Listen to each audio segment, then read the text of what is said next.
Want to record your screen on a laptop and use it in CapCut? Here's how to do it step by step. First, press Windows, Shift, and R. This shortcut launches the built-in Xbox Game Bar screen recorder on most Windows laptops.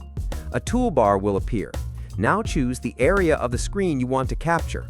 You can click and drag to select a specific region. Before recording, you can toggle microphone and system audio on or off, depending on whether you want to record your voice, your computer sound, or both.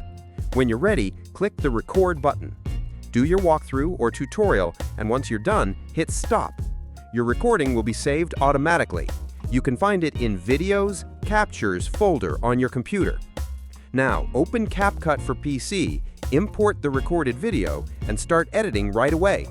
And that's how to record your screen on a laptop for CapCut or any other editing project. Like and follow for more simple tutorials that save your time.